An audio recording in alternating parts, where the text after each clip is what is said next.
Aircraft নামটা শুনলেই প্রথমে চলে আসে আমেরিকার কথা। আজ অত্যাধুনিক বিমান বহর নিয়ে বিশ্বব্যাপী শাসন চালাচ্ছে মার্কিনীরা। আধুনিক ফাইটার বিমান থাকার কারণে আজকের দিনকার যুদ্ধগুলো একতরফা হয়ে গিয়েছে, যা কিনা দেখেছে বিশ্ববাসী 1967 সালে, যখন আরব সবগুলো রাষ্ট্র একজোট হয়েও ইসরায়েলের সাথে যুদ্ধ করে মাত্র 6 দিনে পরাজিত হয়েছিল, যার কারণ ছিল অত্যাধুনিক এই যুদ্ধ বিমান। আমেরিকা ইসরায়েলকে যুদ্ধ বিমান দিয়ে সাহায্য করেছিল। আর এই 2024-25 সালে এসে আমরা দেখছি কিভাবে বিমান হামলা চালিয়ে নিরীহ গাজাবাসীকে হত্যা করছে ইসরায়েলি বাহিনী। কোনো জায়গায় কোনো কিছু ঘটলেই মার্কিন যুক্তরাষ্ট্রের মনোপুত না হলে সেখানেই উড়ে যায় তাদের বোমারু বিমান এবং ধ্বংসযজ্ঞ চালিয়ে তারপরেই ফিরে আসে। এই বিমানগুলির সামনে মানুষ যেন উড়ন্ত ধূলিকণা।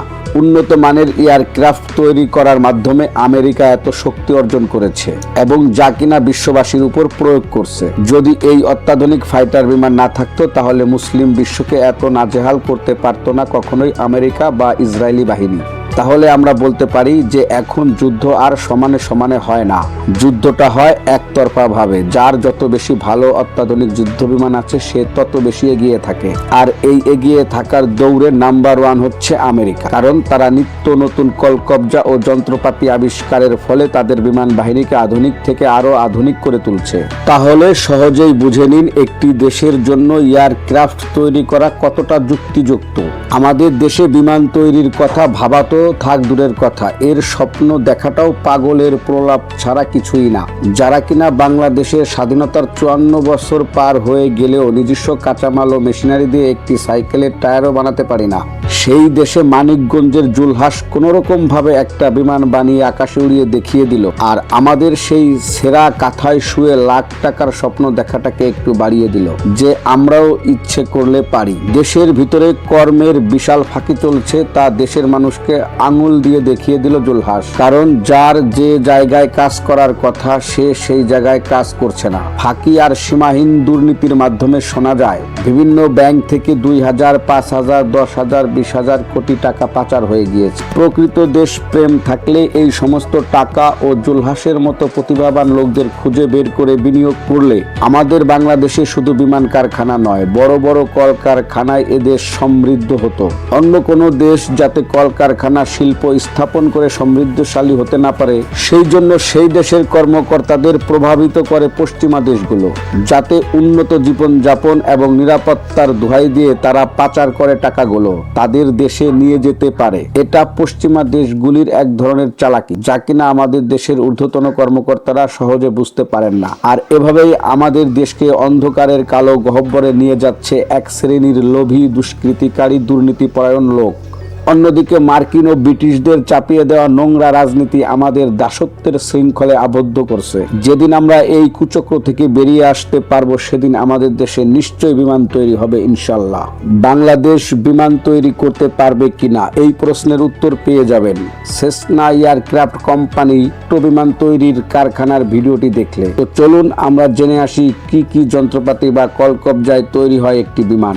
আজ আমরা জানবো 4 সিলিন্ডার সিঙ্গেল ইঞ্জিন দিয়ে কিভাবে তৈরি করে সেসনা 172 মডেলের ছোট্ট এই প্রাইভেট বিমানগুলি। 4 জন যাত্রী নিয়ে উঠতে সক্ষম এই ছোট্ট বিমান। যে বিমান কারখানাটি দেখছেন এই কারখানাটির নাম হচ্ছে সেসনা এয়ারক্রাফট কোম্পানি। 1927 সালে ক্লাউড সেসনা কর্তৃক এটা প্রতিষ্ঠিত হয় আমেরিকাতে। এই পর্যন্ত 44,000 বিমান তারা তৈরি করেছে। সেসনা 172 এই মডেলের বিমানগুলি সহজে পরিচালনা করা যায়। সাশ্রয়ী মূল্যের জন্য এটা খুবই জনপ্রিয়। বিমান প্রশিক্ষণ স্কুল, ব্যক্তিগত ব্যবহার, পাইলট প্রশিক্ষণ এবং ছোট ব্যবসায়িক প্রতিষ্ঠানের জন্য অত্যন্ত জনপ্রিয় এই বিমান। বাংলাদেশ সহ বিশ্বের বিভিন্ন দেশে এই বিমানটি ব্যবহৃত হয়ে থাকে। বর্তমান 2025 সালে সেসনা 172S স্কাইহক এই মডেলের বিমানটির দাম বাংলাদেশি টাকায় 4.5 কোটি থেকে 5 কোটি টাকার মধ্যে পেয়ে যাবেন। এই বিমানে পাইলট সহ মোট 4 জন যাত্রী বহন করতে সক্ষম। তো চলুন এখন জানি কিভাবে এই ছোট বিমানটি তৈরি হয়। একটি স্ট্যান্ডার্ড বিমান তৈরি হয় ফিউজলেস বা বডি উইংস বা পাখা, অ্যাম্পেনেন্স, ল্যান্ডিং গিয়ার এবং পাওয়ার প্ল্যান্ট দিয়ে। কিন্তু এর সাথে আরো অনেক উপাদান জড়িত। তো বিমানের অভ্যন্তরীণ কাঠামো দিয়ে শুরু করা যাক। বিমানের মূল অংশ হচ্ছে ফিউজলেস বা বডি, যার উপর ভিত্তি করে পরবর্তীতে অন্যান্য যন্ত্রপাতি বসানো হয়। এই ফিউজলেস বা বডির ভিতরেই থাকে পাইলটদের জন্য ককপিট, যাত্রী বসার জন্য সিট এবং মালামাল টানার জন্য কার্গো। এবং এই বডির ফ্রেমের সাথেই পাখা স্থাপন করার মাধ্যমে অন্যান্য সিস্টেম বা যন্ত্রপাতি সংযোগ করা হয়। বিমানের বডির ফ্রেম তৈরি করা হয় অ্যালুমিনিয়াম অলয়, কার্বন ফাইবার কম্পোজিট ও টাইটানিয়াম নামক এক ধরনের শক্তিশালী পদার্থ দ্বারা। টাইটানিয়াম এটি এমন ধরনের এক ধাতু যা উচ্চ তাপমাত্রা সহ্য করতে পারে, অ্যালুমিনিয়ামের চেয়ে শক্তিশালী এবং মরিচা প্রতিরোধী এবং ওজনে খুবই হালকা। আরো ব্যবহার করা হয় শক্তিশালী ইস্পাত।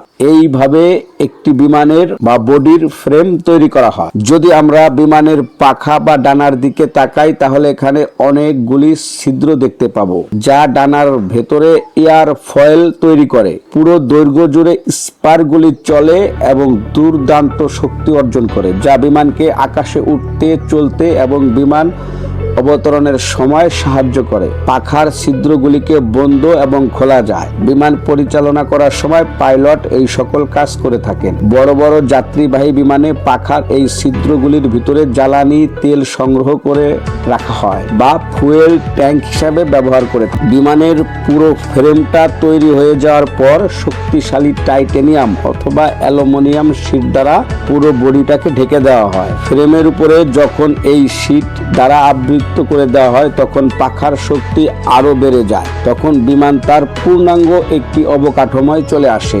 একে বলা হয় এয়ার ফ্রেম, যা ইঞ্জিন ও অ্যাভিওনিক্স বাদ দিয়ে পুরো কাঠামো হিসেবে বিবেচিত হয়। বডিটাকে রং করার জন্য সিমোক্রোমেট ফসফেট এর একটি প্রাইমারি স্তর দেওয়া হয়, যাতে করে বিমানের ধাতব পদার্থগুলি যেমন ইস্পাত, অ্যালুমিনিয়াম, টাইটানিয়াম এগুলির আরো বেশি ক্ষয় রোধ করা যায়। বিমান পরিচালনার জন্য প্রয়োজন বিদ্যুৎ কেন্দ্র বা পাওয়ার প্ল্যান্ট। বিমানে ব্যবহৃত বিদ্যুৎ আসে বিমানের পাওয়ার প্ল্যান্ট থেকে। বিমানের পাওয়ার প্ল্যান্ট ইঞ্জিন থেকে তৈরি হয়। সেসনা 172 মডেলের বিমানের যে ইঞ্জিন ব্যবহার করা হয় সেটি হচ্ছে লাইকামিং কোম্পানির। এই লাইকামিং কোম্পানির ইঞ্জিনগুলি ছোট ও মাঝারি বিমানের জন্য খুবই নির্ভরযোগ্য এবং ব্যবহারযোগ্য। লাইকামিং IO 360 L2 এই মডেলের ইঞ্জিন ব্যবহার করা হয় সেসনা 1702 বিমানে।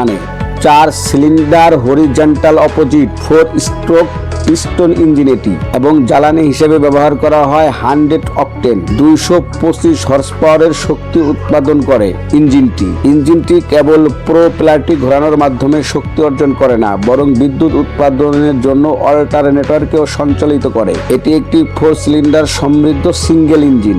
মেইন প্রোপেলারটি ইঞ্জিনের ক্র্যাঙ্ক শ্যাফটের সাথে সংযুক্ত থাকে। প্রোপেলারটি যখন প্রচণ্ড শক্তিতে ঘুরতে থাকে তখন ইঞ্জিনের ভিতরে ঠান্ডা বাতাস প্রবাহিত হয় এবং এই ঠান্ডা বাতাস ইঞ্জিনটাকে কুলিং সিস্টেমে ঠান্ডা রাখে। পাশাপাশি বিমানের পাখা এবং অন্যান্য যন্ত্রপাতি অতিরিক্ত হিট হয়ে ক্ষয় না হয়ে যায় সে কাজটাও করে এই কুলিং সিস্টেম। ইঞ্জিনটি বসানো হয় বিমানের অগ্রভাগে শক্তিশালী একটি ফ্রেমের উপরে। ফুয়েল সিস্টেম সেসনা 172 মডেলের বিমানের প্রতিটি পাখার সাথে একটি করে জ্বালানি ট্যাঙ্ক রয়েছে। প্রতিটি ট্যাঙ্কে 211 লিটার তেল রাখা যায়। যেহেতু পাখার দুই পাশে দুইটি ট্যাঙ্ক অবস্থিত যেখানে তেল রাখা হয়, সেহেতু ট্যাঙ্ক থেকে পাইপের মাধ্যমে ইঞ্জিনে এই তেল সরবরাহ করা হয়। পাশাপাশি আরো কিছু তেল স্টক রাখার জন্য বডির নিচের দিকে আর একটি ট্যাঙ্ক থাকে যেখান থেকেও তেল সরবরাহ করা যায়।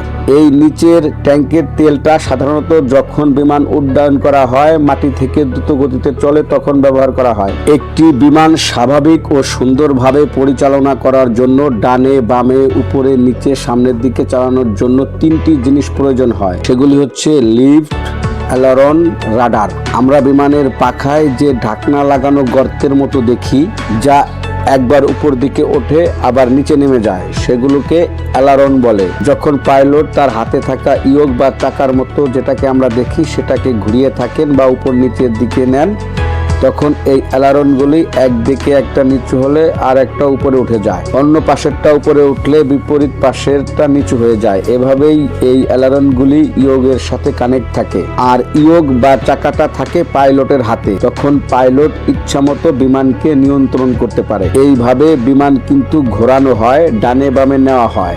এলিভেটর বা লিফট সাধারণত বিমানের পেছনের অংশে হরাইজন্টাল স্টেবিলাইজার স্থাপন করা হয়। এটি বিমানের লেজের কাছে থাকে এবং পাইলটের কন্ট্রোল সিস্টেমের মাধ্যমে পরিচালিত হয়। আমরা দেখি পাইলটের হাতে চাকার মতো যে ইয়োগটা থাকে সেটা মাঝে মধ্যে পাইলট সামনের দিকে ঠেলে দেন এবং পিছনের দিকে নিয়ে আসেন। চাকাটা যখন পিছনের দিকে নিয়ে আসেন তখন বিমান উপরের দিকে উঠতে শুরু করে। আবার যখন চাকাটি সামনের দিকে ঠেলে দেন তখন এলিভেটর নিচে নামে এবং বিমানটি নিচের দিকে নামতে শুরু করে। এলিভেটর উপরে উঠালে বিমানের লেজ নিচের দিকে নামতে থাকে এবং নাক উপরের দিকে ওঠে, ফলে বিমান উচ্চতায় বাড়ে।